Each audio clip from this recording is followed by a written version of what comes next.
Good morning. The October 17, 2025 meeting of the Mackinac Straits Corridor Authority is called to order. The minutes should reflect that both Authority Member Webb on my left and Authority Member Hepfer to my right, as well as I, am all present. I'll entertain a motion for approval of the agenda. I motion. All in favor say aye. Aye. Aye. The agenda is approved. Next item of business is the approval of the July 11, 2025 meeting minutes. Is there a motion?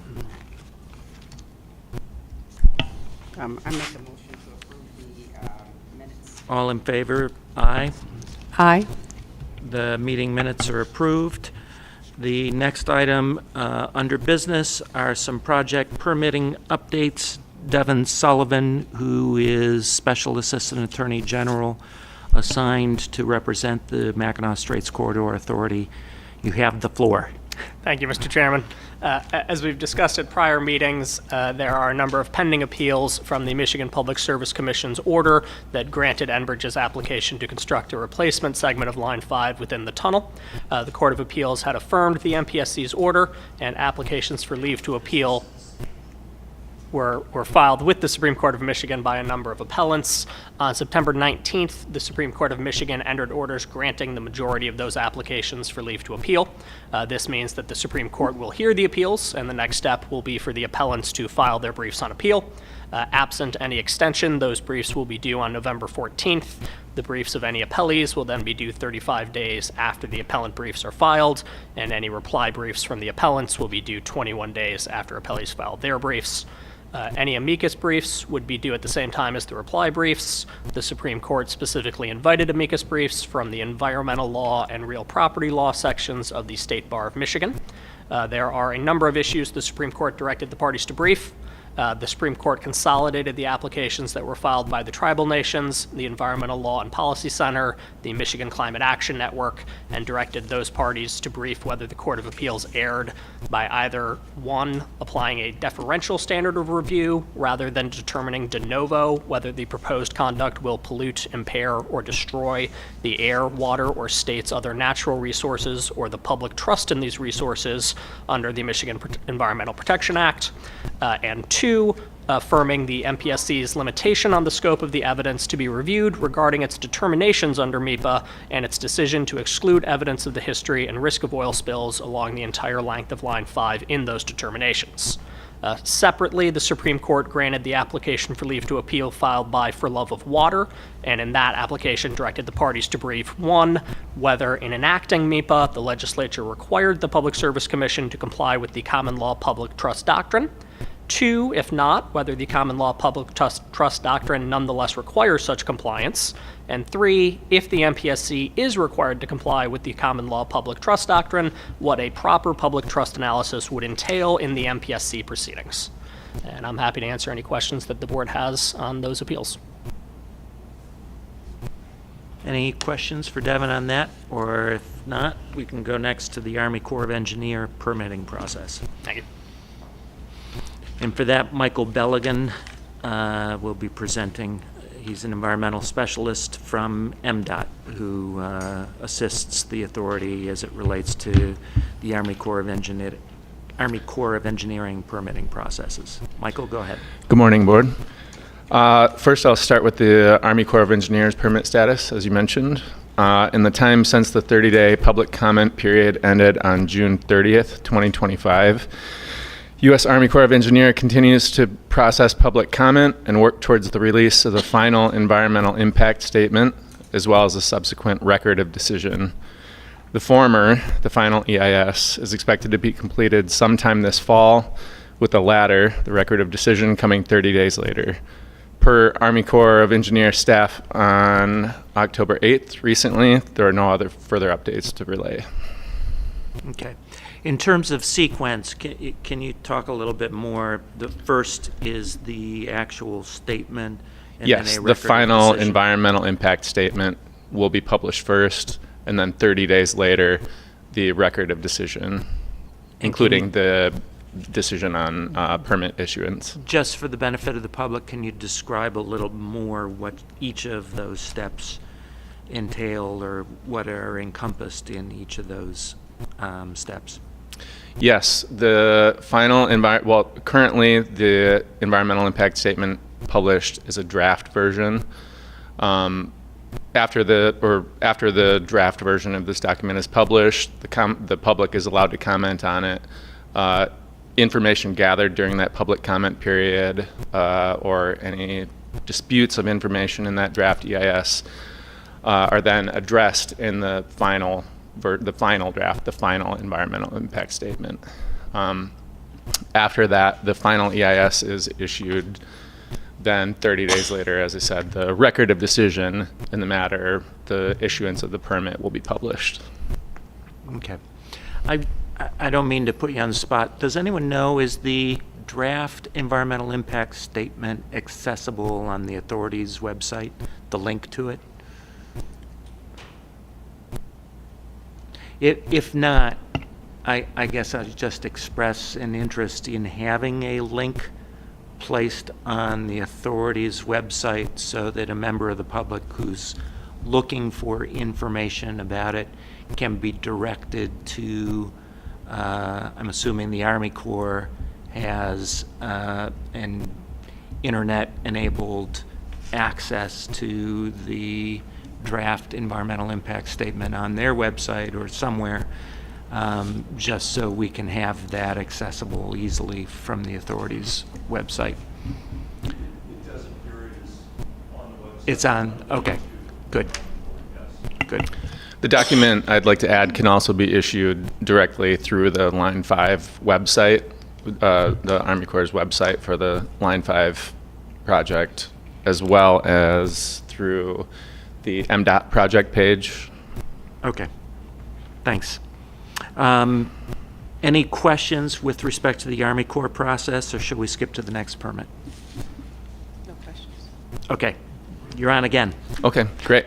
Now speaking to the Michigan Department of Environment, Great Lakes, and Energy, or EGLE, as we're referred to. There are two separate permit components to this project. I'll speak to each one individually. On September 19th, 2025, EGLE determined that the reissuance application for the original, this permit was originally issued some years ago. On September 19th, 2025, EGLE determined that the reissuance application, basically a renewal of the current permit, for the NPDES permit, National Pollutant Discharge Elimination System, or NPDES, that reissuance application is administratively complete. EGLE is currently conducting internal reviews and beginning to draft that permit. Once the permit has been drafted, the NPDES permit, speaking to here, it'll be sent to the applicant, Enbridge, for review. Once concurrence has been reached between EGLE and the applicant, Enbridge, the draft permit will be provided to tribal staff because this project has formal tribal coordination that's underway. After that time, that'll happen approximately between January and March, it's expected 2026. That draft permit will be issued to the tribes for the review of the language. At that time, then the standard 30-day public comment period will start for that draft permit. During that time, EGLE will hold an informational session and a public hearing. The NPDES permit is expected to be issued or decided prior to October 1st, 2026. And I have this later in my notes, but I would just like to add now, before I speak to the Part 303, the wetlands and Great Lakes submerged lands permit, which is the second component of the EGLE permits, that they both have somewhat different steps in the process that they go through, and I want to be clear on the language. NPDES has a slightly different permitting process. Post concurrence with the applicant, the draft NPDES permit is issued for public review, whereas for permits like Part 303 and Part 325, the Wetlands and Great Lakes Submerged Lands Act, the separate part, the permit application is published rather than the draft permit for public review prior to issuing the permit. So for the NPDES folks, they issue the draft permit for review and public comment. For the Wetlands and Submerged Lands Act, the information posted for public comment and review is the application itself, with including background information. And so the two processes are somewhat different. Okay. Since we're clear on that, I'll move on to the Part 303 and 325 permit review. That's for the Wetlands Protection and Great Lakes Submerged Lands Act, respectively. The current Part 303 and 325 permit application was determined to be administratively complete on July 16th, 2025. That was right after our last board meeting, so that's happened since then, and is currently being reviewed by Eagle. Eagle held a virtual public information meeting on August 12th, 2025, and a subsequent virtual public hearing on August 19th, 2025, to discuss the application, with public comment being collected between July 31st to August 29th, 2025. Eagle's current processing deadline of the application is December 13th, 2025, but it's anticipated that additional time may be needed before reaching a permitting decision. Any questions on either of those components for the Eagle? Do you have a projected timeline for an Eagle determination on issuance of the Part 303? As of now, December 13th, 2025. Okay. And no further information available as far as anticipated timeline, if there's any extension of that required. Okay. So in terms of the state permits that are necessary before construction were to be commenced for this project, the latest governing date, so to speak, or the one that will be the furthest out, would be the National Pollutant Discharge Elimination System permit? Yes, NPDES is currently required to be issued or decided prior to October 1st, 2026. Okay. Versus the 303, 325 permit, which currently has a deadline of December 13th, 2025. Any questions for Michael on any of those outstanding permits? Or I should say permit applications. Okay, thanks. Thank you. Next on the agenda under business is a general project update from Enbridge Energy. Good morning. Anna Mooney, Government Relations for Enbridge. Michael did a very thorough update on the permitting for us. That's still very much the segment of the project that we are in. The only thing that I would add is I think he referenced a timeline for the NPDES permit that was deemed complete just this Friday, so October 10th, a week ago, I should say Friday. And then the other piece, as Michael mentioned, that timeline for the water resource permit and the public meetings that were held. So they did hold those public meetings virtually. And now that process is that they are, reviewing comments, and it's kind of similar parallel track to Army Corps, where they are reviewing comments, and then we as the applicant are receiving data requests or information requests to either clarify or add additional color context information that might have been lacking in the application. And so the same process on the Corps front with the Army Corps of Engineers. Since that public comment period closed, the Corps has been responding through those, or looking through those comments, reviewing them, and then looking to the applicant for additional information or data requests. So that's something that our team has been spending the majority of their time on for the last several months. I also just want to note the Eagle permit, the initial Eagle permit that we received was in February of 2021. So just a reminder, just for public consumption, but applied for those permits jointly in April of 2020. We received an Eagle permit in February of 2021, and then we are still in the same Corps process that we've been in since April 2020. So just want to make sure to make that distinction at each of these meetings for broad awareness. The point you're making, I think, is that for each of the permit applications you have outstanding with the State Department of, I forget the EAGLE acronym. I'm still a Environment. DEQ guy. Environment, Great Lakes, and Energy. Thanks. That for each of those permit applications, you have actually received an approved permit in the past from the state regulatory agencies, and these two permit applications are actually for renewal of permits that you had actually received in the past but have expired. Correct. And the NIPD's permit too, I think the distinction that Michael made, those are two separate divisions within Eagle. The NIPD's permit is something that will be renewed throughout the life of the project. So so that's a little bit different. That's not, where the Eagle permit, has a 5-year expiration on it, and so will expire this March. Yeah. Does the NPDES permit cover, there would be a construction period where the slurry and other materials generated by that construction process are covered by an NPDES permit. Subsequent to the completion of construction, if we are in what would be the operating phase of the tunnel's existence, there would still be an NPDES permit in effect governing the tunnel's operations to the extent that there were liquids that are removed on an ongoing basis from the tunnel while it is operating. Is that accurate?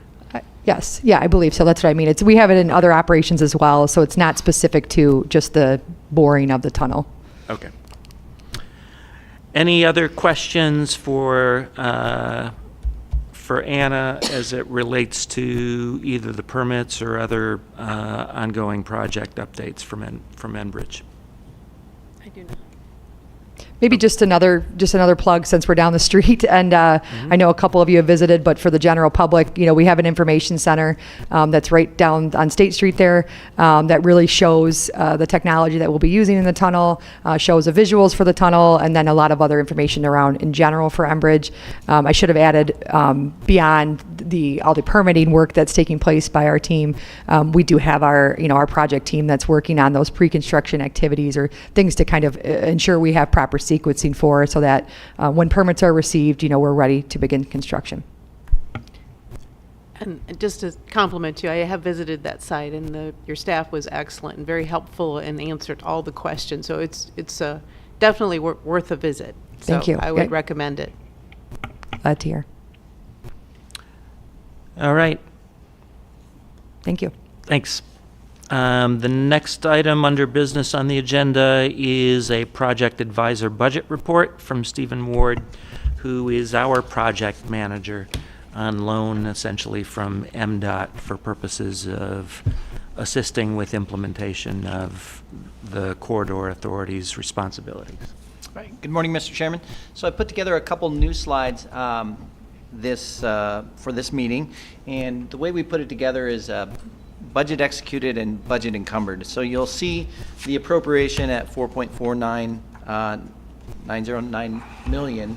What we've executed so far as of today's date is that 1.645 million, and with our internal expenses, and then so we have a remaining appropriation budget like right now in the bank at about 2.648.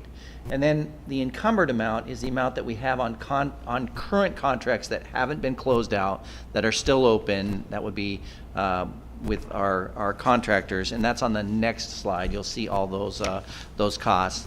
And that leaves us, with the internal expenses, we went out about 2 years. We did our average for about 2 more years, and that gives us at that 1.3 mark. So on the next slide, you'll see the actual amounts on the contracts and where they are and what percentage has been billed thus far. And that's what gives that encumbered amount. Oh, thank you. Get a little closer. So that's kind of where we are in the budget. If there's no other questions, it's kind of straightforward.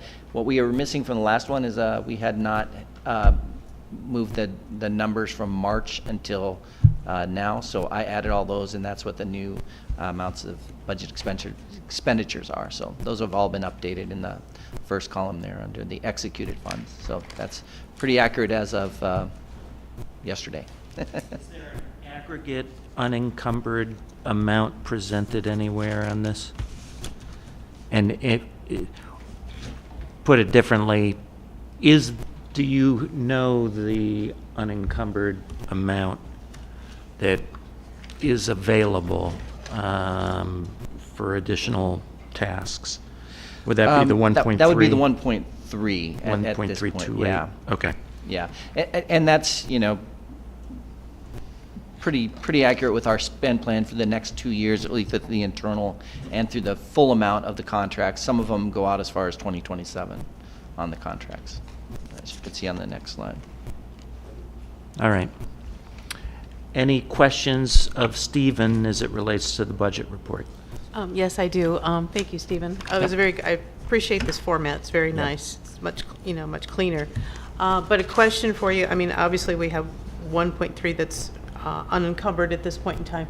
When do you anticipate that we should seek additional appropriations? So I would, the way our ORC, and I'm going to talk about the owner's representative consultant contract here in a minute.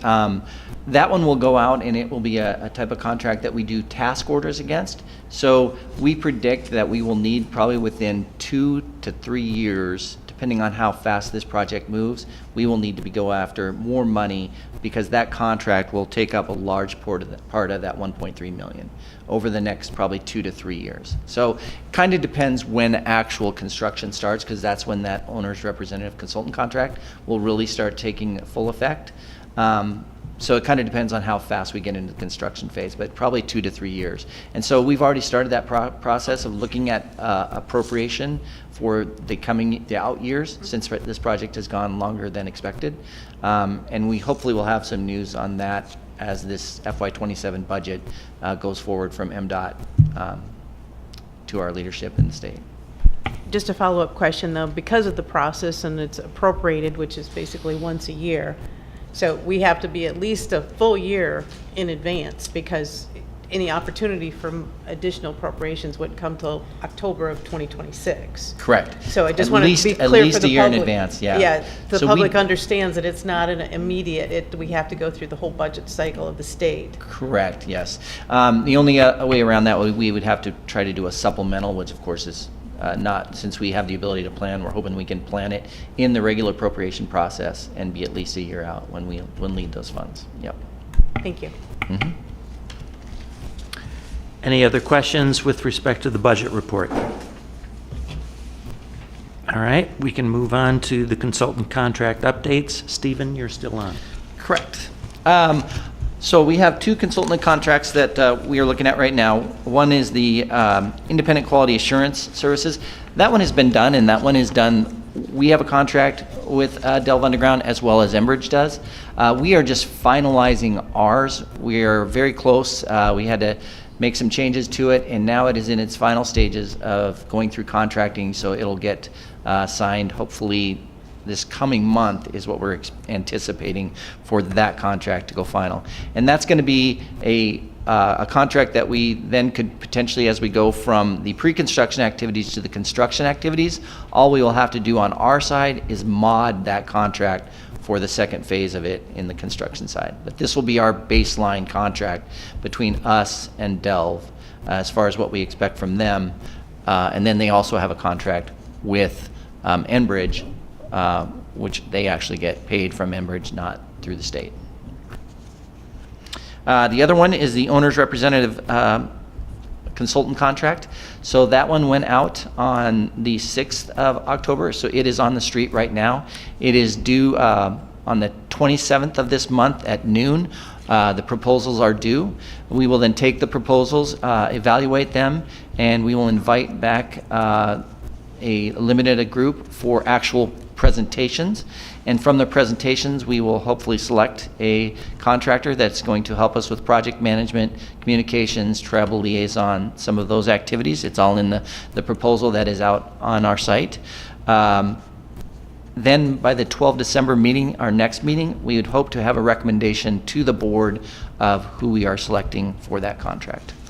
And that contract is going to be a task order contract, so we'll be able to do task orders off of the main contract, so that because we have limited funds and we don't have the full appropriation coming in, if we might want to do 1 year's worth of services for that contract, and that might, it allows us to manage the budget very closely until we get more appropriation in the future. So, and it also allows us to delay if the project takes longer to start. We don't want to start incurring a lot of costs right up front. We'll be able to just task order it like, we just need help with your tunnel engineer. We need help with your tribal liaison, and we can task order each thing rather than having a contract that we have to do monthly, meetings and that kind of stuff. We'll be able to very much tailor it to our needs, is our hope. And that one, yep, it's coming right up. Any questions with respect to the presentation on consultant contracts? All right, thanks, Stephen. Next we have up, oh, you may still be up, the project specifications, and under that specifically, there's recommended changes to the specifications with respect to board pile specs. Correct. So Dr. Mooney was unable to join us today, so I'm going to be briefing on his behalf on the board pile specs. So I'm going to get that out here. If you can start just by providing a general description of what board piles Correct. are. Yeah, so the board piles that you can see on this diagram here, we have on the left side you have the permanent shaft, and on the right side you have the temporary shaft. Along the walls, there'll be walls on either side of that, and they'll be using board piles, which are piles that are driven into the ground to hold back the earth as they're doing construction. And so on the permanent shaft, they will be there for the whole time. On the temporary shaft, those board piles that are holding the walls back so that they can do the construction will be removed, and that land will be covered up. So because it's temporary and not permanent, Enbridge has requested removing the section 316300 board piles from the joint specifications, because there are no board piles in the permanent shaft section. We received that on September 19th, and it included all this supporting documentation. So the recommendation from the specifications committee, Dr. Mooney, was that because the board piles were initially envisioned to be part of the south portal shaft permanent structure designed for the 99-year service life, therefore they were included in the jointly developed specifications. The final design for the south portal includes a permanent shaft to be constructed of diaphragm walls and a temporary portal shaft constructed using soldier pile and lagging walls. The permanent shaft no longer included board piles. Therefore, the diaphragm wall construction of the permanent shaft is covered by the joint spec 315600.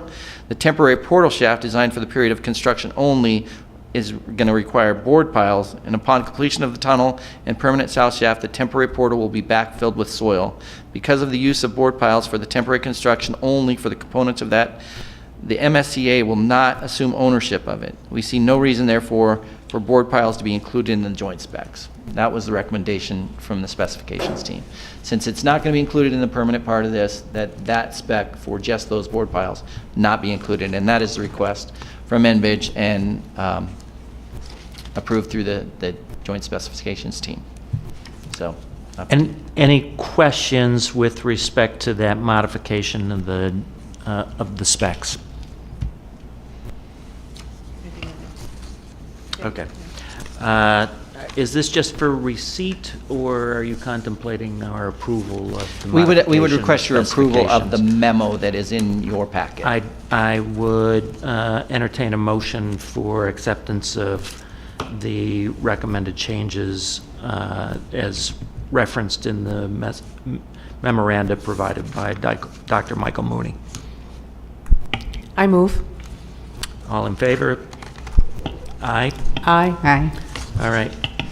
That recommendation has been received and accepted. Next on the agenda is the receipt of Enbridge monthly reports.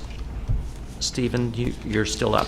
Yes, I am. So in the packet that will also be provided to the public, we have the August and September monthly meeting reports from Enbridge. It shows all the statistics of their outreach and everything they've done. So it is in your packet. I really don't have any further comments on it other than to let you know that it is there and available, and it will be available to the public as well for them to review on the website. But it's basically just the stats of their outreach and their upcoming things and the things they're working on. A lot of what Ms. Mooney has already presented to us. Similar type stuff, especially moving forward into the October timeframe. All right, the minutes should reflect that those have been received. Next item is the next meeting. Yes, and so the next meeting we have scheduled for December 12th at 10 a.m. in Lansing, Michigan. And we are hoping that we will have some information maybe on some of the outstanding permits and those kinds of things. So that is why we determined it would be very beneficial to have that meeting. We also are going to submit our annual report at that time. So that is why we have that need for that meeting. All right, and that has already been set for the location of the Michigan Library and Historical Center? That is correct. Okay. All right, with that, we are on to public comments. This is the public comment section of the meeting. If there are individuals from the public who would like to address the authority, this is the time to do so. There is a recommended 3-minute limitation on your public comments, but given the number of people here, I think we'll be a little lax on enforcing 3 minutes if anyone wants to speak with a slightly longer address.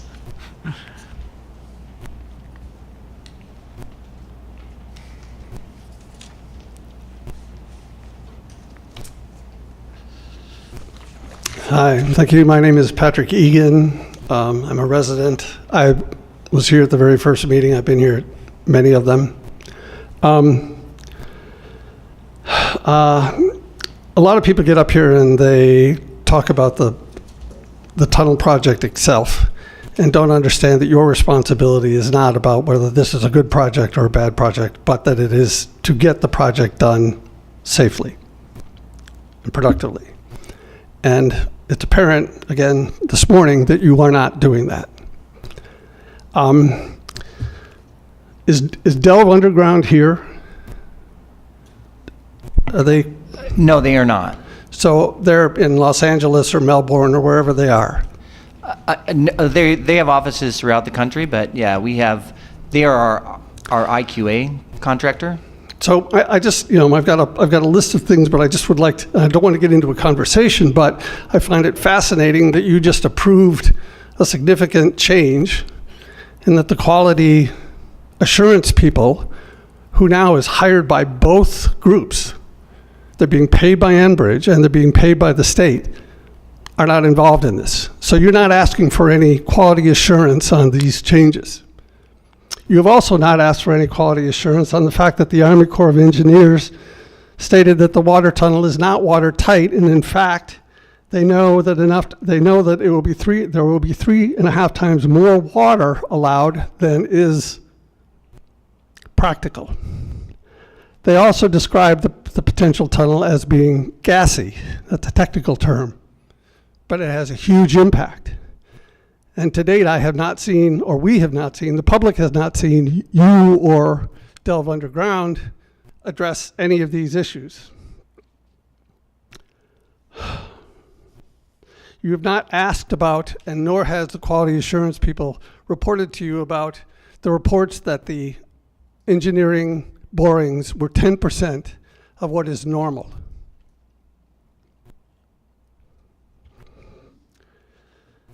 You have not asked about the changes in the depth of the tunnel, the side of the tunnel, both of which put this tunnel into areas that have never been tested before, into pressures that have never been done before.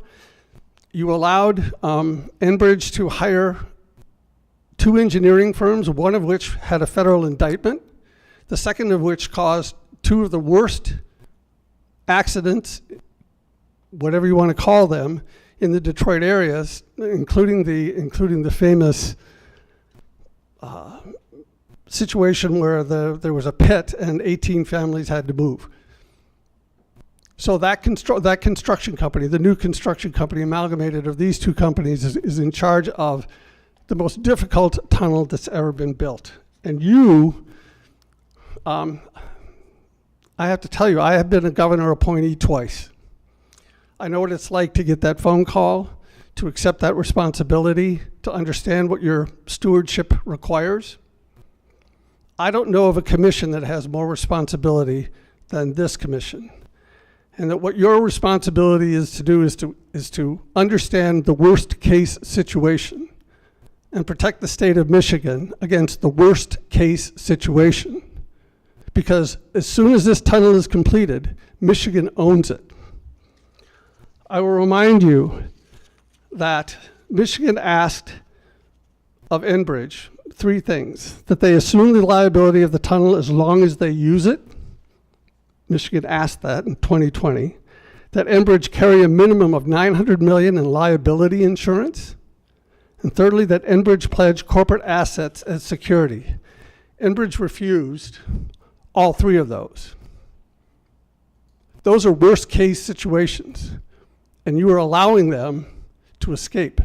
So all I would ask is that you accept your responsibility, that you begin to understand worst case situations and how difficult this tunnel is going to be, and that you work with Delve Underground to make them actually do quality assurance. Thank you.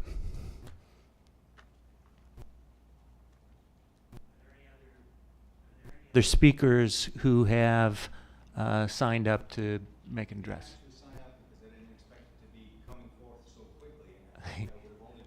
You can go ahead.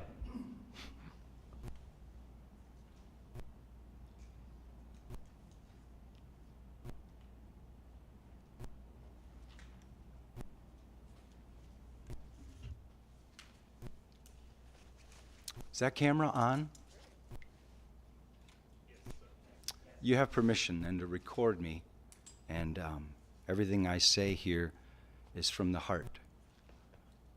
Buju kinawea, anin indinawemagonadok, gazagian, jingwa kun sindijnakas, getchagami nibi shminwa erquam shing indonjaba, maingen indodem anishnabe ojibwe nene endao. Jamukama noswan. John Paul is my Christian name, and I'm here to speak for the water. I'm here to speak for my rights and the rights of all my ancestors. And so I'll ask you in advance to forgive me and indulge me again. I'm here to repeat some of the things you've all heard me say before, and I will not back off from any of this. I know I'm right. Everything that's been spoken here that I've heard again tonight is out of order and out of context. This is not a project but an idea. It's a scheme and a scam. And moving ahead with this dialogue as if it's going to actually happen with contracts and permits is out of order and in violation of everything that is ongoing. And I ask, who's paying for all of this? This current and preliminary state costs includes us indigenous people who are completely against all of it, are paying you to continue to enter onto this theater of hypocrisy and lies. There are no rights of my own here. You're all sitting here in open violation of my rights. As a local community member, as an indigenous person of this region, as a Michigander, as an ancestor, as a United States citizen, because of what you've said here today, again.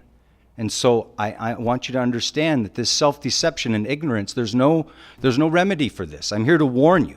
I'm coming here to save you from yourselves and what you're doing and what you're saying and the way you're going and the direction that you're heading, because you will be held responsible when this all folds up, and it will. This is not going to happen. We all know it isn't. It is in such huge violation of the Native American treaties that established before the U.S. Constitution that even continuing down this dialogue is an offense to me. It brings great stress and fear, anxiety, and disruption to my whole life. That's a violation of my rights. No one has a right to move into my community and put that kind of oppression and fear and anxiety into me and all of my brothers and sisters. Most of them don't have the guts to stand up here and say it. My story would scare you, what's happened to me in the last few years, because I'm saying it. There is no limit that they'll go to try and silence someone like me. And so I repeat, you're out of order and out of context.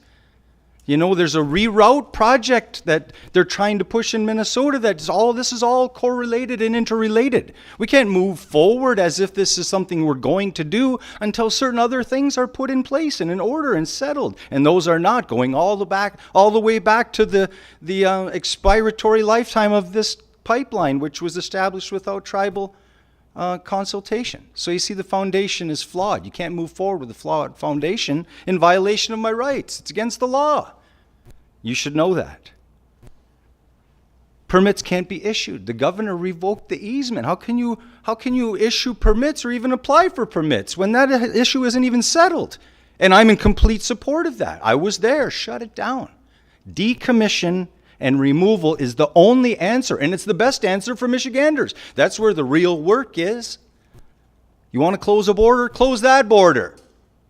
No more oil or equipment or men or money across this border unless it's supervised by the Native American people when you're extracting resources and moving it across our watershed at great risk to our people.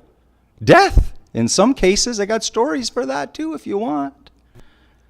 The answer I want is, okay, John, we hear you and everyone else like you, and we're going to stand for you too.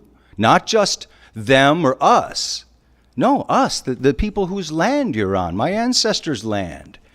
You know, so I'll cut it short here. I could go on for hours. Trust me, I got 25 years of experience with Enbridge on my land. I don't own that land anymore. They took it from me. So you see, this goes a long ways back for me. So it's very personal. It's very sacred. You know, I'm here to defend the water, which to us Native American people, Gazagi and Nibi, it's sacred to me. What if I was offending what was sacred to you? How would you feel? That's how I feel. Offended and in fear every day that people are attacking what is sacred to me right before my very eyes. And they're not listening when I'm saying, hey, stop doing that because you're going to have to answer for it later. I'm not going to make you answer. I'm not here to threaten anybody. I'm here to warn you. I already saw. I came back to warn you. From that water, rose from the dead, drowned, frozen. I could tell you stories that blow your mind. It was my life. It's sacred to me.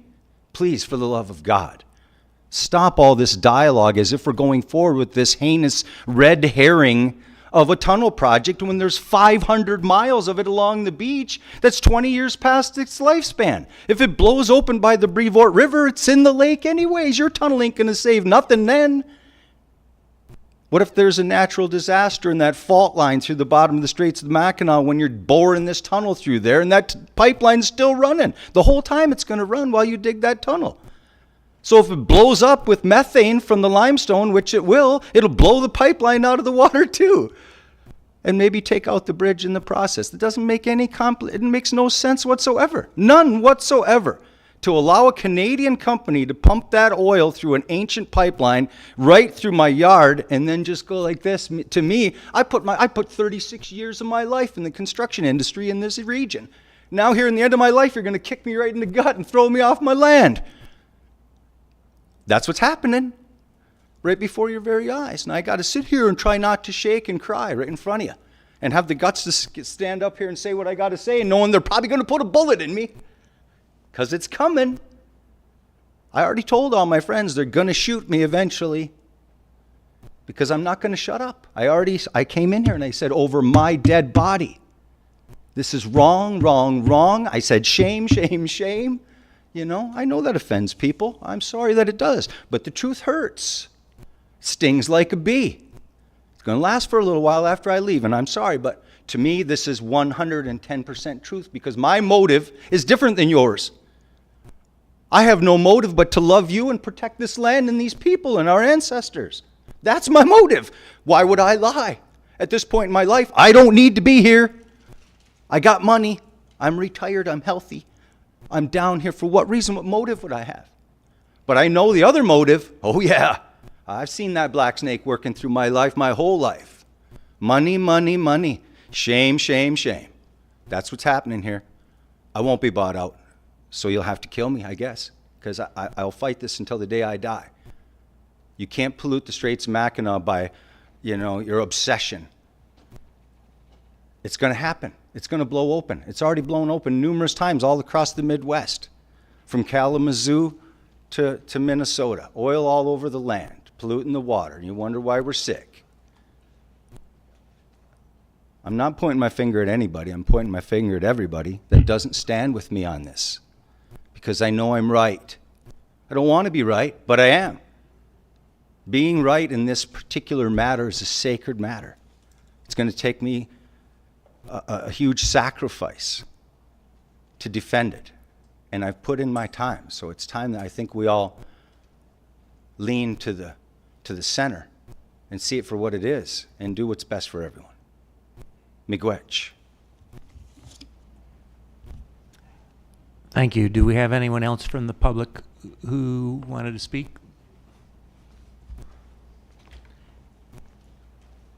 Hello again. My name is William Peralta. I've gone to several hearings, testified, talked about some catastrophic failures that people began giggling at, starting with anchor strikes. Then it came to a depiction that I made, a video depiction of smoke billowing out of Lake Huron. Well, Lake Michigan, sorry. And people kind of scoffed at that. I made that in 2016, and it took a couple years before the engineers caught up that the methane produced by the decayed materials in the lake bed would saturate the cement tunnel and could explode with an anchor strike. And getting back to anchor strikes, how lucky are we that a 25 to 35 ton series of anchors on a 1,000-foot freighter have not destroyed the current pipeline. It will fracture the cement of the tunnel because it's not going underneath bedrock. It's going in bedrock to the last design I've seen. I have one last thing, and I hope it doesn't go into fruition like everything else has so far. And I'm sorry if I seem a little sarcastic, but I feel like the people are being ignored. The catastrophic failures that were pointed out and shown to be true have been ignored. But the Mackinac Bridge is built in Mackinac, Brescia. It is also interconnected with Brescia. Brescia itself is limestone with salt deposits in it. Mackinac, Brescia is after the salt has been dissolved out of the chambers within, and over thousands of years, sediment and other materials have naturally cemented or fused this Brescia together. We have a vital infrastructure that is built into the Mackinac Brescia. We call it the Mackinac Bridge. Now, if this tunnel goes through and somebody has not kept track of Brescia and Mackinac Brescia, fractures can form in the Brescia and destroy the Mackinac Bridge because the caissons of those towers are held in place with that material. So, again, I am sorry for my frustration. I own acreage 300 feet away from Lake Michigan. I have well water, and I don't want public water. I don't want it. I want the freedom to choose, and I want protection for the taxes that I pay. And I hope this committee and these people here take a hard look at every warning I've given, ignored, but found to be sound. This is the last thing I got. Mackinac, Brescia, and Brescia. interconnected into the straits. I'm not talking about aquatic species and their acid digestive juices eroding. I'm not talking about a lot of things except for factual, real things. Anchors, explosions, and now the Mackinac, Brescia, and Brescia interconnection in the straits. I hope you guys don't wait for engineers to catch up to that one. Because when you think about it, your names are attached to these choices. You don't want to be the names attached to the destruction of the Mackinac Bridge. You don't want that. Have a good day. Any other members of the public that wanted to speak? Ani, my name's Monica Katie. I'm a citizen of the Sioux tribe, and everything that Bill said is correct. And I have a quote I wanted to add to what he said. Michigan Tech study of 2018, I'm sorry, here it is. A Line 5 leak inside an enclosed tunnel could create the world's largest ever pipe bomb explosion. Michigan Tech study of 2018 puts a worst-case spill of Alberta oil in the Straits at 2.5 million gallons, oiling over 400 miles of shoreline in the lakes of Michigan and Huron. This needs to be stopped and decommissioned and shut down. I mean, this is ridiculous. At this point, I've been, like Bill and John, speaking about this, and at this point, it feels like it's environmental genocide, environmental racism, and why aren't we following the public safety doctrine? All 12 Michigan tribes want Line 5 shut down and decommissioned. Why would we want to destroy the tourism here? Mackinac Island would be destroyed, this whole area. And as a woman, I'm very scared about man camps forming if the tunnel goes through. We do not want man camps here bringing fentanyl and human trafficking and sex trafficking. The Line 5 tunnel is a farce. It's only an excuse to keep on taking oil when it should be decommissioned and shut down. Enbridge is trespassing, and they were told to leave. And at this point, this is causing, people in this area to have post-traumatic stress disorder. I live a mile from Lake Huron. I feel like I'm being encroached upon. I'm an herbalist. I'm a subsistence wild edible forager. Enbridge is threatening my lifeways. I'm 54 years old. My relative from Mackinac Island lived to be 113. The reason is because of the sacred special plant medicines. Enbridge this is environmental genocide, environmental racism. They're threatening our lifeways, fish, the plant medicines. The plant medicines that my relatives ate are threatened now. I eat those medicines. That's how I stay healthy. If there's a spill, it's all ruined. And I had a very graphic, prophetic, intense dream. I took a dream interpretation class in college. I have a bachelor's degree in environmental studies and sustainable community development and art. My dream was of a giant turtle. And of course, Mackinac Island, this area is the heart of Turtle Island. There was a giant turtle with a shiny metal hook through its stomach. This is symbolizing that this area is in grave danger, and we need to protect this area. You need to listen to Native people, just like how Trump lies nonstop with propaganda nonstop. That's what Enbridge is doing. And, anyone that is trying to go forth with this, it's wrong. So please listen, and we don't want the Mackinac Bridge to collapse from the Brescia breaking, and this needs to be stopped. Why aren't we investing in clean, green energy? With climate change, look at already the lakes are warmer than they should be, so unfortunately we're going to have a worse winter, more snow. We should be investing in mass transportation, fast trains, hemp for fuel. We should not be investing in oil at all. Why doesn't Enbridge invest in clean energy? And where are the fast trains like in Europe? Why are we having to rely on oil? We need to protect the future for the next 7 generations. I have a grandson that just turned 4. I want him to be able to have clean air, clean water, and be able to fish and eat the fish and plant medicines that kept my relatives alive to be 113. Our life expectancy's gone way down because we're polluting with oil. We need to get off oil and think about the next 7 generations. I'm scared my grandson's not going to be able to drink the air, drink the water, or have clean air to breathe, or have any plant medicines or fish. So please, please, this tunnel is a farce. We do not want the tunnel. That's why I'm wearing the shirt, no tunnel. And I'll tell you, when I went to the Mackinac Island thing, I was harassed for wearing the shirt. Those goons from Enbridge, they came up to me and told me to take my shirt off.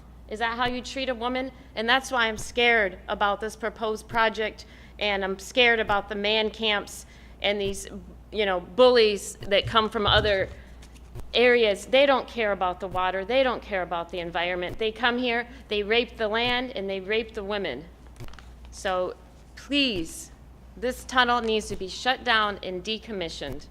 And Gretchen Whitmer and our Attorney General, Dana Nessel, evicted Enbridge. Why hasn't the National Guard been sent here to evict Enbridge? Why are they still allowing Enbridge to trespass? Enbridge is holding the Great Lakes hostage, and they need to be evicted. Anyone that's for this, please listen to my words and think about your grandchildren. Thank you. Thank you. Do we have any other members of the public who would like to address the authority board? All right. Any comments from my fellow members of the authority? We did have one written comment. Thanks. We should also reflect that written comment has been submitted by one individual, Sherry Ulrey, and that will be included in the minutes for the meeting. Absent any further comments, I do have one comment I wanted to make, and that is that we frequently use language, this is in reflecting, John, something that you said. We frequently use language as different people are presenting to us that makes it sound as though it is a done deal, the construction of the tunnel is going to occur. However, as we have identified, there are a number of preconditions to that actually taking place, as is reflected in some of the comments that were in the presentations that were made. The Michigan Public Service Commission permit, that is one of the preconditions of the tunnel being constructed, is on appeal at the Michigan Supreme Court. The Army Corps of Engineer EIS permit is in its final stages of having a decision made, but no decision has actually issued. And then there are the 2 environmental EGLE permits. But it is conceivable that in the event one of those decisions were adverse to the project, that there would be potential for additional delay of the commencement of construction, and that there could be conceivably, I suppose, scenarios where those permits were revoked or did not issue. So when we make comments or use language that envisions that this construction is going to go forward, I think we as authority members have to be prepared for the assumption or for the realization that commencement of construction could very well begin sometime in the near future. But that is not assured, given those different permits that I've identified that are still outstanding, that have the potential for delaying or not authorizing the project to go forward. But I think we have to be prepared as an authority under the assumption that construction will commence and that we have to supervise that construction and be prepared to supervise that construction. So I just wanted to make that observation because we do occasionally use language that reflect that commencement of construction is assured to take place. And as I've indicated, there are steps that are necessary for construction to commence that may not take place. But we do have to be prepared and be in a position to oversee construction in the event that it commences. So I don't want to kick a dead horse, but I wanted to make that observation. Anything else from either of the other members? Not at this time. Not at this time. All right. With that, the meeting is adjourned.